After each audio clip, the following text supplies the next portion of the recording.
3 దశాబ్దాల పాటు మీరు ప్రజలకు సేవ చేశారు ఐఏఎస్ ఆఫీసర్‌గా. ఇంకా రాజకీయాలు అని చెప్పి ఇప్పుడు రాజకీయంలోకొచ్చారు. ప్రజలకు సేవ చేయాలని. దీనికి ప్రధాన కారణం ఏంటి సార్? అంటే ఐఏఎస్ ఆఫీసర్ అనేది పర్సే వెరీ గుడ్ ఆపర్చునిటీ అండి. It's like a golden opportunity. Particularly if you have an aim, ఒక ఆబ్జెక్టివ్ సర్వ్ చేయాలనేటువంటి ఆలోచనతో వచ్చుంటే అంతకు మించిన అవకాశం మన ఇండియాలో లేదు. అయితే అది ఒక బ్యూరోక్రసీ, అంటే ఎగ్జిక్యూటివ్లో పాలసీ మేకింగ్ ఉంటుంది, ఇంప్లిమెంటేషన్ ఉంటుంది. ఆ ఇంప్లిమెంటేషన్లో సర్వీస్ డెలివరీ అనే స్థాయిలో మనం ఉంటాం. ఓకే. కానీ పాలసీ మేకింగ్, డెసిషన్ మేకింగ్ అనేది ఈ స్థాయిలో ఉండదు. అది లెజిస్లేచర్, ఎగ్జిక్యూటివ్ స్థాయిలో ఉంటాయి. ఓకే. సో అందువల్ల పరిధులు లేకుండా ఇంకా సర్వీస్ చేయడానికి అవకాశం ఈ స్థాయిలో ఉంది, ఎగ్జిక్యూటివ్ లెజిస్లేచర్లో ఉంది. అంటే ఒక శాసనసభలోనో ఒక పార్లమెంట్లోనో ఉన్నప్పుడు మనం చట్టాలు చేయడమే కాకుండా దాని అమలు దాని యొక్క ఆ చట్టం ప్రభావం ఏ విధంగా ఉంది ప్రజల మీద, ఓకే. టైం టు టైం అవి ఎలా మార్చుకోవాలి, ఏ రకంగా ఇవ్వాలి అనేటువంటి దాని మీద కూడా ఒక అవకాశం ఉంటుంది అక్కడ. సో అందుకోసం okay, it's a God given opportunity to become an IAS officer. అక్కడ చేయదగినది అవకాశం ఉన్నది, మనకున్నటువంటి ఇన్నోవేటివ్, క్రియేటివ్ స్కిల్స్ తోటి చేయగలిగాం. ఓకే. బట్ ఇంకా చేయడానికి మోర్ స్కోప్ ఉంది ఇక్కడ. కాబట్టి పర్టికులర్గా పేదలు 80% of the people, they are the majority, అంటే గ్రేటర్ ఇండియన్స్, అధిక జనులు వీళ్ళు. ఈ అధిక జనులకు ఈనాటి వరకు అధికారంలో భాగస్వామ్యం రాలా. అలాంటి అవకాశం ఇప్పుడున్న ఏ పార్టీ చేయడం లేదు. బికాస్ వీళ్ళందరూ కేవలం ఏంటి, మేము అధికారంలో ఉండాలి, మా వర్గం అధికారంలో ఉండాలి, మా వర్గానికే అన్ని రకాల అవకాశాలు, పదవులు ఇవ్వాలి, మేము ఆర్థికంగా ఎదగాలి, పరపతి సంపాదించుకోవాలన్న ఆలోచనలో ఉన్నారు. పేదవాళ్ళని వాడుకుంటున్నారు, ఒక ఓటు బ్యాంక్గా వాడుకుంటున్నారు. బట్ వాళ్ళు కదా నిజమైనటువంటి పౌరులు, ఈ దేశవాసులు, వాళ్ళకి కదా అధికారం రావాలి అన్నది మా concept.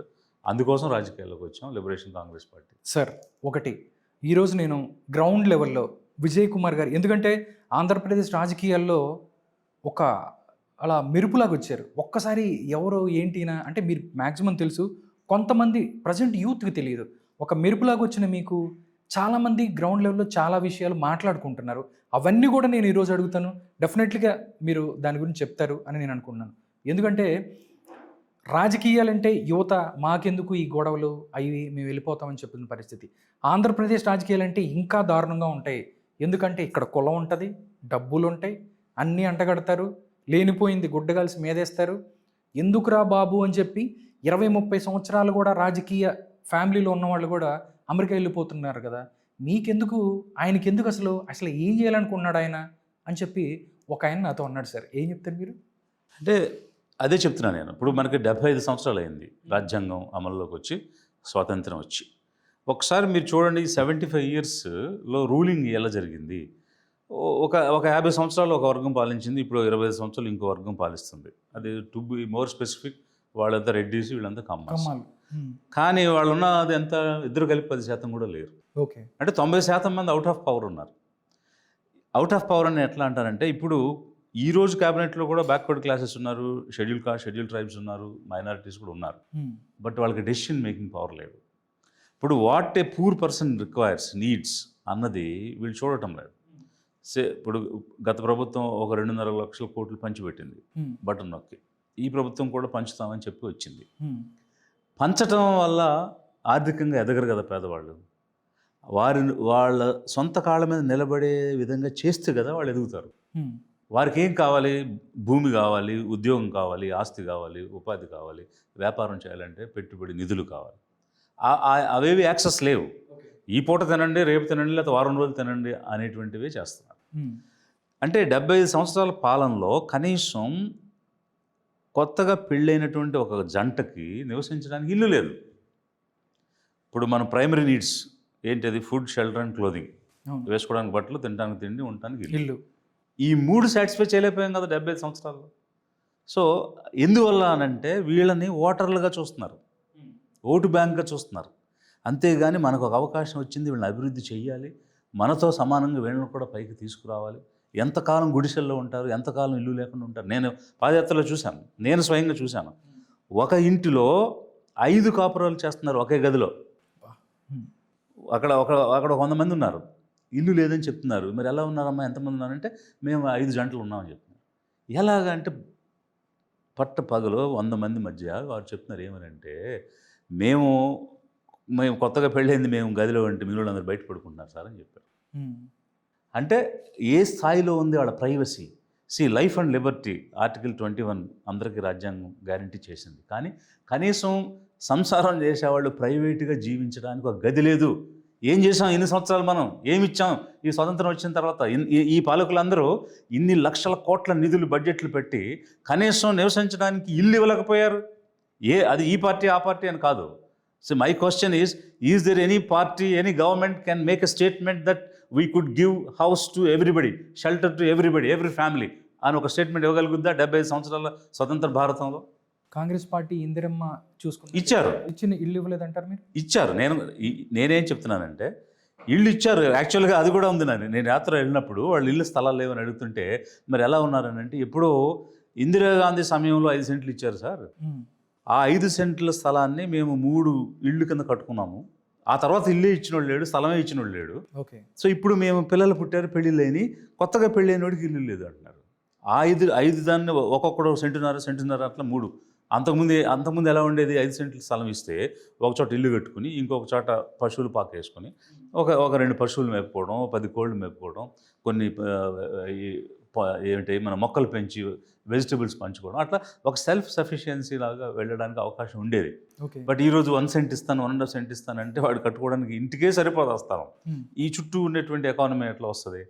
These are all the issues. So that means they have failed. సో ఈ విధంగా ఫెయిల్ అయ్యి ఇప్పుడు ప్రజల్లో కూడా ఎట్లా అయిపోయిందంటే, చదువుకుంటున్నారు, వాళ్ళకి ఒక మోటార్ బైక్ ఉందా, లేకపోతే ఒక మొబైల్ ఫోన్ ఉందా, ఇవి ఉంటే రోజు గడిచిపోతుందన్న భావనలో ఉన్నారు తప్ప అసలు మన ప్రైమరీ నీడ్స్ సాటిస్ఫై కావడం లేదు. ఇంట్లో కావాల్సిన వస్తువులన్నీ లేవు, పరికరాలన్నీ లేవు, మనము ఒక స్టాండర్డ్ ఆఫ్ లివింగ్లో లేము అన్న ఆలోచన కూడా రానియకుండా వీళ్ళు ఏం చేస్తున్నారంటే, సందర్భాన్ని బట్టి వాళ్ళకి మందు ఇవ్వడమో, లేకపోతే భోజనం పెట్టడమో, ఓటుకు డబ్బులు ఇవ్వటమో చేసేసి వీళ్ళని ఆలోచించనీయకుండా, వాళ్ళు ఏం కోల్పోయారనే దాన్ని వాళ్ళు గమనించకుండా బ్యాంకుగా వాడుకుంటున్నారు వీళ్ళని. దీన్ని మనం రివర్స్ చేయాలి, రియల్ డెవలప్మెంట్ ఇవ్వాలి. ఓకే. వాళ్ళకి stand on their own feet. So వాళ్ళకి సపోజ్ వ్యవసాయం చేసిన వాళ్ళకి భూమి ఇస్తే వాడు సొంతంగా బ్రతుకుతాడు. చదువుకున్నటువంటి వాడికి ఉద్యోగం దొరకకపోతే పోనీ అతను ఏదైనా స్టార్టప్ కంపెనీయో వ్యాపారమో చేసుకుంటానంటే దానికి సంబంధించిన నిధి ఇవ్వాలి. ఏ బ్యాంక్ వాళ్ళు లోన్ ఇస్తాడు పేదవాడు వెళ్తే?